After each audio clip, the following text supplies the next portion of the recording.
The Anchor Hocking Glass Corporation brings you Crime Photographer.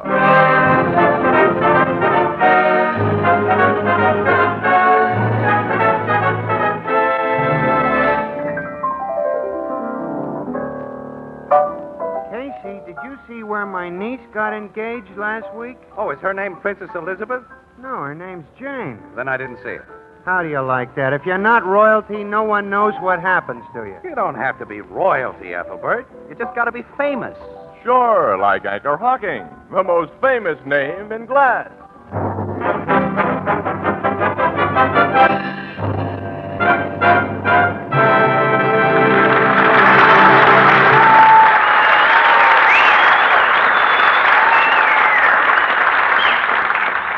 Good evening, ladies and gentlemen. This is Tony Marvin. Every week at this time, the Anchor Hocking Glass Corporation of Lancaster, Ohio, and its more than 10,000 employees bring you another adventure of Casey, crime photographer, ace cameraman who covers the crime news of a great city. Written by Alonzo Dean Cole, our adventure for tonight, Self-Made Hero.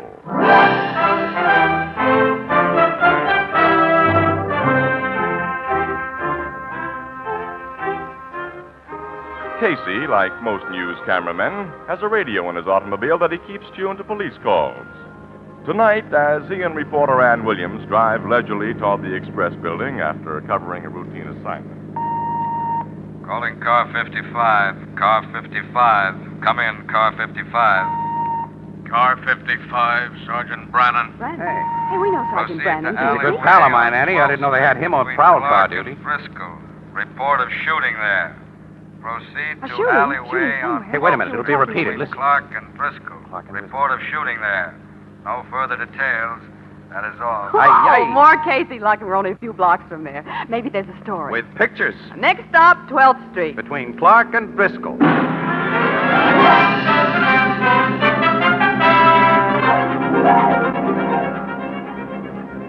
Oh, the usual crowd's collected, Casey. And there comes a police car, Annie. We're getting here a jump ahead of Brannon. Get out. Come on. Okay. Get back, you people.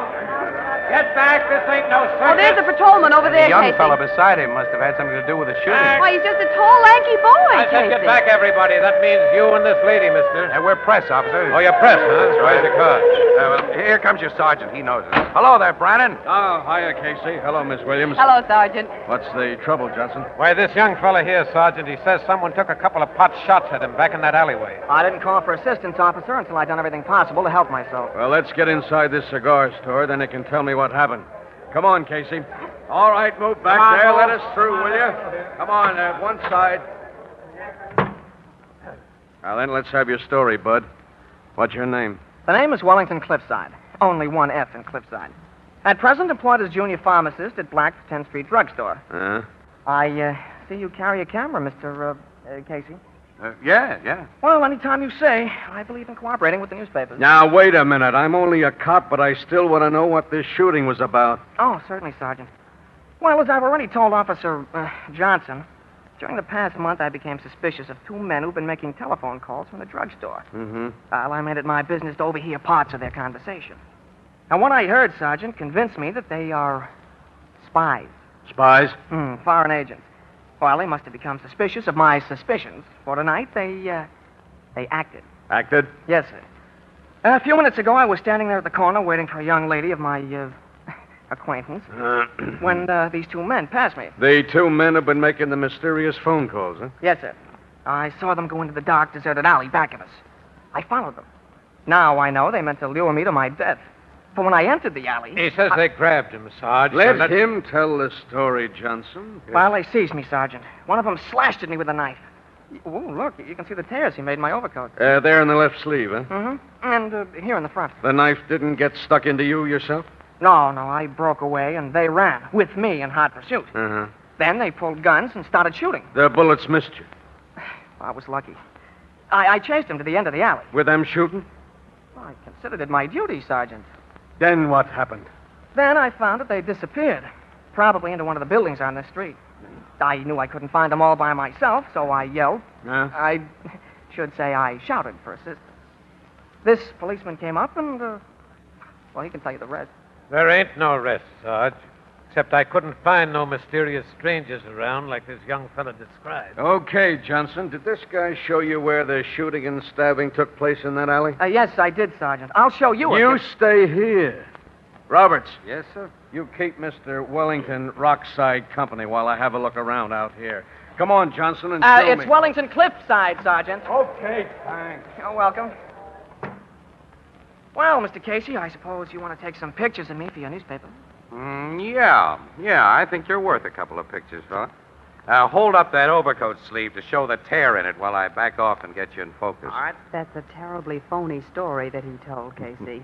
Phonies can make good laugh copy, Annie. Kid's an amateur Dick Tracy. I'll hold out the front of my overcoat, too, Mr. Casey, so you can get a picture of the knife cut there. Yeah, that'll be fine. Okay, Wellington, now hold it. Thank you. Wellington! Wellington, oh, let me through, please. Wellington. Myrna. Look at that girl, Casey. Bobby sucks kid. Oh, Wellington, they told me how those awful men had tried to kill you. Oh, you're not hurt. Oh, well, I got the best of them, Myrna. But you can see what they did to my coat. Wellington. Oh, isn't it lucky you had on your old one? Excuse me, Mr. Cliffside. Is Yes? this the young lady you were waiting for? Oh, when, yes, Mr. Casey. Miss Williams, Mr. Casey, this is Miss Myrna Adams. Mr. Casey is on a newspaper, Myrna. He's just been taking pictures of me. Oh, how nice. How do you do, Miss I Adams? knew all about those spies Wellington was after, Mr. Casey. I was the only one he told about them. Oh, Wellington, you've been wonderful. If they'd hurt you, I don't know what I'd do. Oh, gee, Myrna, it was... Sergeant Brannon's coming back, Casey, and there's a woman with him. Sergeant. Did you find any clues in the alley that might help us catch those spies? Plenty, young fella. Is this the guy, Mrs. Levy? That's him, Sergeant. That long string bean of a kid. What? This lady lives in the flat building next to the alley. She happened to be looking out of her window when you were cutting holes in your own coat with a penknife. All the windows were dark in the alley. The alley was dark. I got the kind of eyes that see good at night. And why should I burn electricity when I'm only looking out my window? I mind my own business. I wouldn't tell the cops if they hadn't come asking me if I saw something. And she saw you fire those shots. I didn't fire any shots. No, but you set off some homemade firecrackers that sounded like shots. Here's pieces of them I found back there. Sergeant, look, I saw you light a match to those firecrackers, young man. Firecrackers? Myrna. There weren't any spies. No one tried to kill you. This was all a bluff. Myrna, look, Oh, you cheater, you cheap rug cutter, you firecracker shooter, you faker. You gotta listen to me. I never want to see you again. Don't go away, Myrna, don't. Yeah, you stay here, Let me mister. go, will you? I gotta explain to her. You gotta let me explain, Sergeant, please. She's gone. You've got some explaining to do to the judge after I run you in. Hey, Roberts, make out your report on this guy, and we'll take him to the station. Okay, Sarge, come on. You. All right. Hey, Brannon. Yeah? What, Casey? Don't run that kid in. And why not? Well, couldn't you see he was making a grandstand play for that Bobby Sox gal, and it flopped? Oh, he's already taken one on the chin and hard. Now, look, Casey, we cops have too much trouble with his kind of I ponies. know, but Bob- do me a favor, will you, Brannon? I'll do one for you sometime. I don't make trades. But I don't get any kick out of pinching goofy kids either. Look, Casey, you can have Wellington Brookside if you only take him away from here. If you don't, well, that mob out there has heard what's happened, and they'll kid him ragged. I'll take him away. Okay, thanks, Casey. I'll tell him to get in your car. Hey, what's the idea, Casey? I don't like to see a kid KO'd twice in one night, Annie. Look, and when you get to the office, kid, don't write this story, for laughs or otherwise. I'm forgetting the pictures I took. Oh, I get it. Okay. All right, come on. I'm going to drive the kid home, and I'll drop you on the way.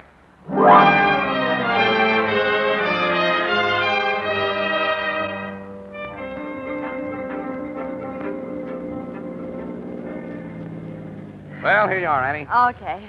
So long, Casey. Goodbye, Wellington. Goodbye, Miss Williams. See you in a little while, Annie. Okay.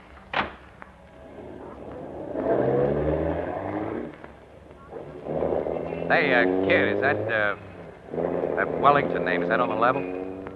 My name is Jack. Jack. Oh, that's my name. Okay, Jack. I don't want to bother you, Mr. Casey. It's nobody. Look, forget that Mr. stuff. Just plain Casey's all I rate. Cigarette? Yeah, thanks. I was too ashamed to open my mouth while Miss Williams was with us. Now I want you to know I think it was swell of you to talk the cops into letting me go. Sergeant Brannon was only looking for an excuse not to run you in. He's a regular guy. I deserve to be run in. I must have been crazy to think I could get away with what I tried to do. Well, all of us are a little nutty at times, I guess. We get over it, though. Here's some matches for that cigarette. Huh? Oh, thanks. Pretty kid, Miss Adams. Yeah. You like to tell me about her? Often does a guy good to get things off his chest. Yeah. Mr. Casey, I've got a bum back. You got bum back?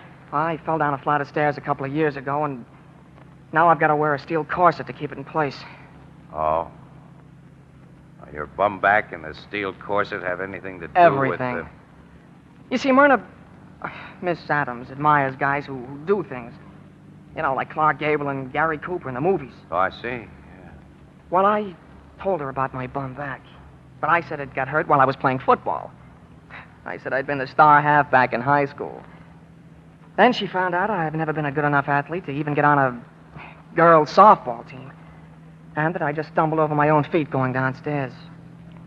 Since then, she hasn't believed anything I've told her, except for maybe a minute tonight before the cops called my bluff. She thinks I am, well, just what I am. Big, skinny clown who can't do anything regular guys can do. Outside of my own imagination. Maybe if somebody talked to Myrna, she might look at things a little differently. Miss Williams might do that. No, Miss Williams is another girl. She couldn't do any good. Oh, you might, though. Me? Yeah, she respects old guys. Old? Well, I don't mean you're so very old, but you must be all of 30. Yeah? Pretty ancient, huh? And you're in the newspaper racket.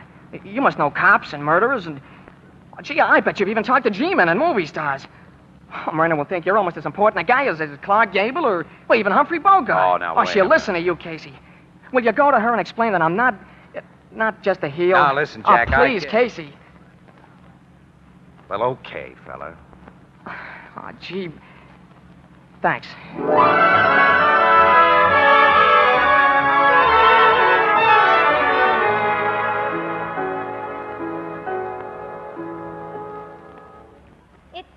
No use, Mr. Casey.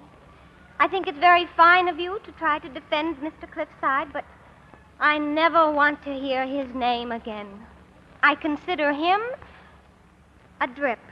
Oh, now, look, don't be like that, Miss Adams. He's a nice kid. He's crazy about you. No, Mr. Casey.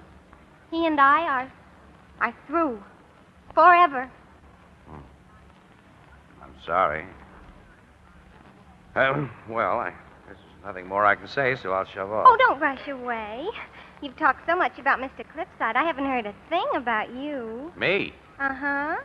You've rescued people from burning buildings and captured burglars single-handed, and you're a real hero. Whoever told you that was having a pipe dream. Oh, no, you're just being modest, like I think all men should be.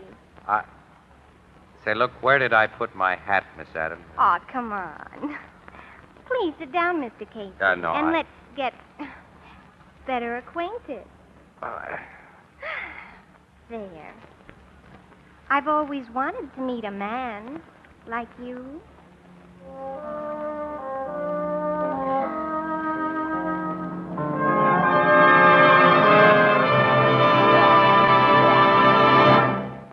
We'll continue in just a moment. Good evening, Dorothy. Hello, Tony. What's our subject tonight? Pie plates. Pie plates. Mm-hmm. Pie plates. Not ordinary pie plates, but a new kind of pie plate. The biggest bargain in years. Why, it's made of glass. Well, this is the Anchor Hocking program, and this new Fire King oven glass pie plate is something special. For instance? It bakes pie you can be proud of, not once in a while, but every time. Crusts are light, fluffy, and well-browned and never scorched. And it comes clean almost instantly without scrubbing. Well, you've sold me, Tony. Yes, this big 9-inch Fire King oven glass pie plate with a 2-year guarantee against oven breakage is being featured tomorrow and Saturday at 5 and 10-cent stores and all stores that sell household glass at a special bargain price of only 25 cents, slightly more in distant cities. Look for the Fire King label. Ask for it by name. Not just an oven glass pie plate, but a Fire King oven glass pie plate. A product of Anchor Hocking. The most famous name in glass.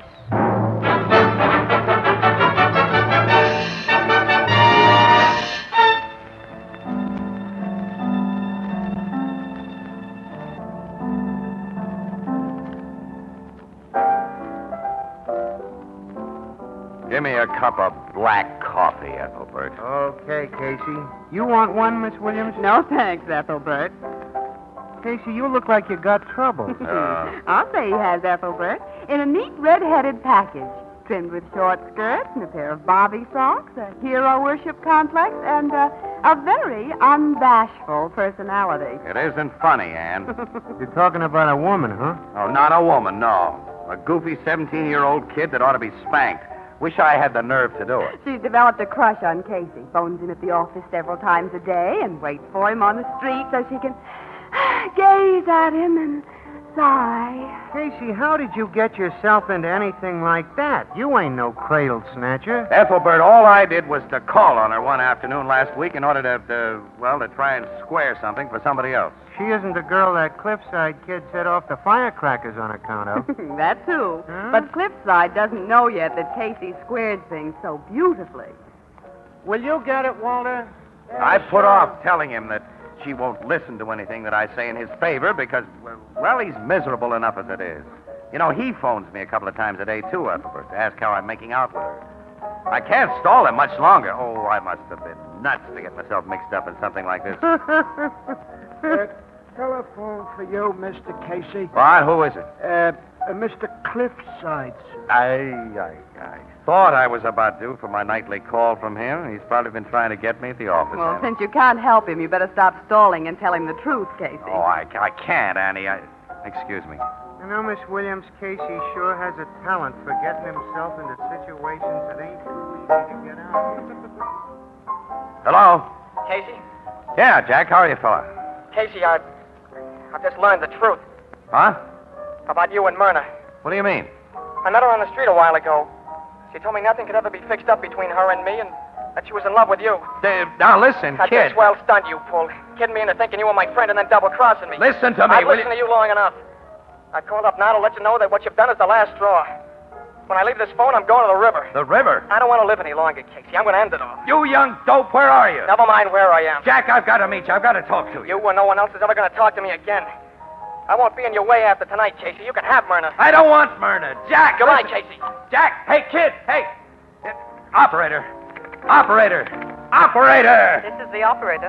Look, what was the number that just called here? You've been disconnected, sir. I know that. Oh, never mind. Annie. Yes, Casey? Annie, that darn fool kid says he's going to throw himself in the river. What? The way he sounded, I don't think he's bluffing. We got to stop him, Annie. You know where he is? No, but there's only one place that kid had picked for a suicide, the cliff at Rocky Point. You mean the place they call Lover's Leap? Yes. Oh, but Casey, that's way I out know on the how far it is, Annie. But he wasn't calling from around there because there isn't a public telephone within a mile of the place. You'll have to reach it by bus, but we've got a car. Look, Annie, I may need you to convince him that I'm not trying to steal his Myrna. Come on.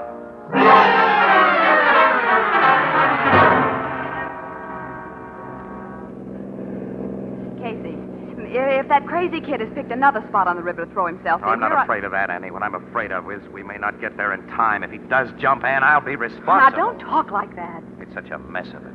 No, you have not. It was that little fool of a girl who did that. No, I'd like to wring her neck. There's no use blaming her. Oh. This is as far as we better go with the car. I'll run it off the road among the trees here and turn off the lights. If he saw it, he'd suspect I was after him. Maybe he'd get away. That is, if he hasn't got near ahead of us Well, now and already... stop thinking like that, Casey. Now get out of the car and come on, Annie. All right. We'll go out to the cliff through these trees. It's pretty bright. It'll be seen on the road. This is a horrible, desolate place. Yeah. Annie, we can see the edge of the cliff from here. And there's no one on it. Well, that means he hasn't gotten here yet. They mean he has gotten Now, here. will you stop imagining things? Hey, Casey, someone's coming through the trees on the other side of the road down there. Where? I see. Someone tall and lanky. It's the kid. He's going toward the edge, Annie. Yeah, he sees you. He's running, too, for the edge. Hey, wait, kid, wait! I gotta talk to you. No one's ever gonna talk to me again. Jack, you've got to let me talk. Run, Casey! He's almost at the edge. Kid, stop! We can't reach him in time. Oh, he stumbled. Grab him before he gets up. Jack, I got it. Let me go, will you? If he hadn't stumbled, he's only a few feet away from the ledge. Casey. Young fella, for the scare you've given us, I ought to knock your teeth out. Why don't you stop me? What do you care what happens to Well, me? he shouldn't care. Can't you realize that Casey's only interested in Myrna because, well, he was trying to help you? And let this sink in. If I weren't sure that he couldn't have any romantic notions about a child like your Myrna, I wouldn't be here with him. You mean that you're Casey's real girlfriend, Miss Williams? Well, use your own judgment, if you have any. I should have figured that. I'm sorry, Casey. Well, okay, kid. Now, we're taking you back to town. We'll cut through these woods to the car. All right. I can't stop you from taking me back, but I still don't want to live, Casey. While I was wrong about you, I wasn't wrong about having lost Myrna. She told me herself tonight that she hated me. Jack, there are millions of girls in the world. Must you have just one particular one? I don't want anybody else. Ever. Brother, you're a true monogamist. Hey, car's turned into the road. Wait a minute. Wonder if the driver knows it's a dead end at the edge of the cliff. Yeah, guess he's seen where he was heading. He stopped. Say, wait. Let's see who this is. Hey, Casey, that man getting out. Holding his hands above his head. Guy getting out behind him has a gun. Man, that guy with a gun is Blackie Owen. The racketeer? Yes. Don't, Blackie. Give me a chance. Don't. Oh, he shot him. Casey, be quiet, both of you. Keep back of these trees, out of sight. Okay. Blackie Owens is a dead shot, and none of us has a gun. If he knew we'd seen what we have seen, our lives wouldn't be worth a nickel. He's getting back in the car. He's driving away. Wait, don't move from here until he turns off this branch road. Okay. Now let's go over and look at the body. Annie, Blackie Owens is one of the dirtiest gang leaders in this town. The cops have never been able to nail him. What we've just seen will send him to the chair and give us a front-page exclusive. Jack, I could kiss you. We wouldn't have been here if it hadn't been for you. Casey, how can you think of front pages when you've just seen a guy murdered? Get used to things like murder in the newspaper racket. Well, there he is. Do you recognize him, Casey? I certainly do. And that gives me a good reason not to be too unhappy about this shooting. The guy who just had his last ride was Twist Yaco. Well, he was Blackie Owen's chief gunman. That's right, Annie. Blackie gave it to him right between the eyes. He's dead. As a last year's daisy. Never seen a dead guy before. It's awful. Yeah. Remember that the next time you think of bumping yourself off, kid. Now come on to the car. Let me get a camera and shoot some pictures of this. There'll be no What? picture. Casey. Hello, Blackie. Stick up your hands. All of you. Okay. I wouldn't have come back if I hadn't seen your car parked off the road after I turned the bend. It gave me the idea that there might have been witnesses to what occurred here a few minutes ago. And I don't want witnesses. He's going to kill us. Take it easy, Jack. The young man, unfortunately for all of you, is right. You see, I prepared a very good alibi for this evening that your testimony would kind of spoil. I'll give you all your choice. Where would you like it? Between the eyes, like Yakko? Through the heart or in the stomach? You know, I pride myself that I never miss. If it's all the same to you, Blackie, I'd prefer not to be shot. Casey. Yeah, you should have known better than to stand so close to a guy you meant to plug. You got his gun, Casey. You got his gun. Yes, Okay. I have. Now, Blackie, we'll go to my car and get a camera and take some nice pictures of you. Why, Now, be good. Stick your hands in the air and get going. Okay, but don't you want this... What are you picking up there? Can't you see? A pair of gloves. The lady dropped them when she stuck up her hands a minute ago. No use leaving them on the road. Yeah, miss. Oh, yeah, they are my gloves. Hey, Casey! He's grabbed Let it. her go! Drop that gun you took from me, Casey. If you try to shoot it, you'll have to shoot through this dame first. He's holding her in front of him. Go, let me go! I always carry two gats, and you gave me a chance to get the second one, sap. Go. Now drop that rod or I shoot this dame. Go on. Drop it. You win, Blackie. Ah, I thought I would. Now get over there with your friends, Oh. lady. I want to see you all in line like clay pipes in a shooting gallery. You're gonna be first, kid. Me? Yeah. And you get it in the belly. Jack! I killed him. Yeah, that's right.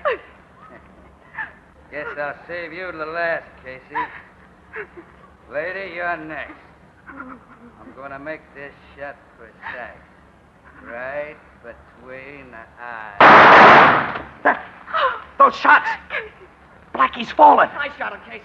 I got him, Miss Williams. Jack, you shot him. The bullet he shot at me hit the steel of the corset I wear for my back. It glanced off. But I pretended I was dead, and I fell close to the gun he made you drop, Casey. I've never shot anyone before. Boy, I'm glad you shot somebody this time, kid. I am a hero. I am a hero.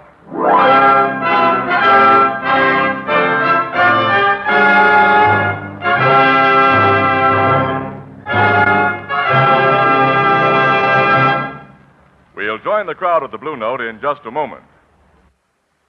Extra, extra, read all about it. Great new discovery makes beer and ale easy to enjoy. It's a new kind of bottle. A different kind of bottle. It requires no deposit. No fussing with pennies. You don't have to return it. No bother with empty. Just pour out the beer and throw the bottle away. It's light as a feather. No arm-weary lugging. It's sturdy and compact. Saves space in the icebox. It's easy to open. And safe to drink from. It belongs on the table. It's at home on a picnic. And, brother, what flavor? That true brewery flavor. Protected by glass. As only glass can protect it. Yes, the revolutionary new Anchor Glass one-way, no-deposit bottle is sweeping America. For flavor that's brewery bright, demand beer in bottles.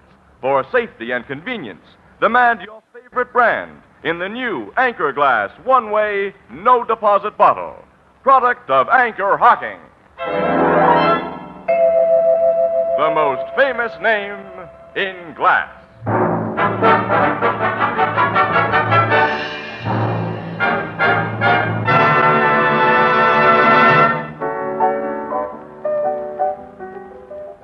Say, Casey, didn't you and Miss Williams kind of overdo that stuff about Wellington Cliffside in this morning's paper?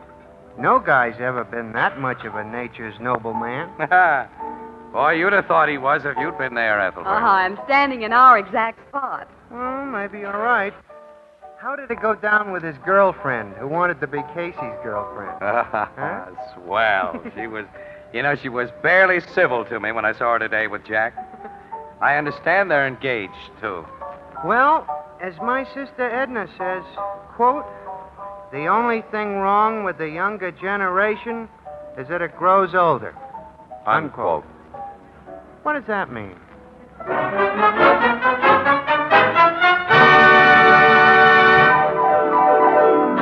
Crime Photographer, starring Stotts Cotsworth as Casey, is brought to you each Thursday by Anchor Hocking Glass Corporation, makers of Fire King oven glass, Anchor glass containers, Anchor caps and closures.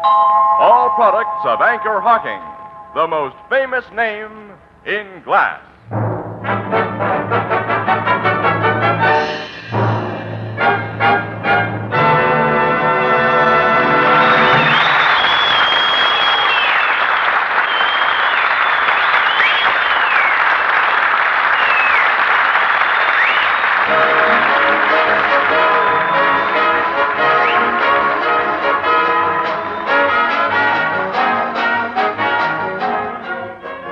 Crime Photographer is directed by John Dietz. The original music is by Archie Blyer, and the program features Miss Jan Miner as Anne and John Gibson as Ethelbert. The part of Jack Cliffside was played by Jack Grimes, and Herman Chittison is the Blue Note pianist. This is Tony Marvin saying goodnight for the Anchor Hocking Glass Corporation of Lancaster, Ohio, with offices in all principal cities of the United States and Canada. Thursday night on CBS is the biggest show in town, so stay tuned for exciting dramatizations on Reader's Digest Radio Edition, which follows immediately over most of these stations.